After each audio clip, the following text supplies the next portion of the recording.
আসসালামু আলাইকুম। আমি শামসুদ্দিন আজাদ সাগর, জিএসএন স্পোর্টসের পক্ষ থেকে আমি আপনাদের মাঝে এসেছি। আজকের যে বিষয়টা নিয়ে আপনাদের মাঝে আসা আমার গলায় ঝুলানো অবস্থা রয়েছে, আপনারা দেখতে পাচ্ছেন বিপিএলের মিডিয়া কার্ড। আমি আমার বাসার ছাদের উপর থেকে ভিডিও করছি। ভাবছেন কেন এখান থেকে ভিডিও করা, স্টেডিয়াম থেকে ভিডিও করার কথা এখানে কেন? আসলে বিষয়টা হচ্ছে, আপনারা অবশ্যই ইতিমধ্যে জেনে গিয়েছেন যে বাংলাদেশের সাবেক 3 বারের সফল প্রধানমন্ত্রী আপসহীন নেত্রী বেগম খালেদা জিয়ার আজকে ভোর সকাল 6টায় ঢাকার এবারকেয়ার হসপিটালে ইন্তেকাল করেছেন। এবং তার এই ইন্তেকালকে কেন্দ্র করেই কিন্তু বাংলাদেশ ক্রিকেট বোর্ড বা বিসিবি যে সিদ্ধান্তটা নিয়েছে যে আজকে সিলেট স্টেডিয়ামে যে দুটি ম্যাচ হওয়ার কথা ছিল, আজকের সেই দুটি ম্যাচ কিন্তু স্থগিত ঘোষণা করা হয়েছে। এবং আগামীকাল এই দুটি ম্যাচ আগামীকাল অর্থাৎ 31 ডিসেম্বর দুপুর 2টার পরিবর্তে সেই ম্যাচটা একটু পিছিয়ে 3টার সময় নিয়ে যাওয়া হয়েছে এবং পরবর্তী ম্যাচ রাত 8 ঘটিকার সময় নিয়ে যাওয়া হয়েছে। আমরা দেখেছিলাম যে স্টেডিয়ামের অনেক দর্শক এসেছিলেন বিভিন্ন জায়গা থেকে আজকের এই ম্যাচটি উপভোগ করার জন্য। অনেকেই হয়তো জানতেন না, আবার অনেকেই স্টেডিয়ামে আসার পর জেনেছেন।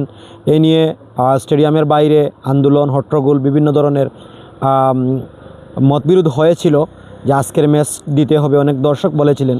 শেষ পর্যন্ত বাংলাদেশ ক্রিকেট বোর্ড বিসিবির কর্মকর্তাদের যে নিউজ আসে, নিউজের পরিপ্রেক্ষিতে তাদেরকে সেখান থেকে আইনি সহায়তায় বা কেউ ব্যক্তিগতভাবেও কিন্তু স্থান ত্যাগ করেন। তো বিষয়টা হচ্ছে, বাংলাদেশের যে সাবেক প্রধানমন্ত্রী বেগম খালেদা জিয়া ইন্তেকাল করেছেন, ওনাকেই কেন্দ্র করে কিন্তু আজকের বিপিএলের ম্যাচগুলো স্থগিত ঘোষণা করা হয়েছে। এবং আজকের এই ম্যাচগুলো আজকের পরিবর্তে একদিন পিছিয়ে আগামীকাল ম্যাচগুলো সিলেট ইন্টারন্যাশনাল ক্রিকেট স্টেডিয়ামে অনুষ্ঠিত হবে। এবং আমি একটা জিনিস বলে রাখি, অনেকেই আমরা দেখেছিলাম আন্দোলনরত যারা দর্শক বা সমর্থক ছিলেন, আপনারা বলছেন যে আমরা এত কষ্ট করে আসলাম বা টিকিট কাটলাম, তাহলে আমাদের টিকিট রিফান্ড করা হোক। আসলে আপনাদেরকে টিকিটের টাকাও রিফান্ড করতে হবে না বা নতুন করেও টিকিট কাটতে হবে না। আজকের ম্যাচের যেই টিকিটগুলো রয়েছে সেই ম্যাচের টিকিট দিয়েই আপনারা আগামীকাল আজকের ম্যাচগুলো আগামীকাল উপভোগ করতে পারবেন।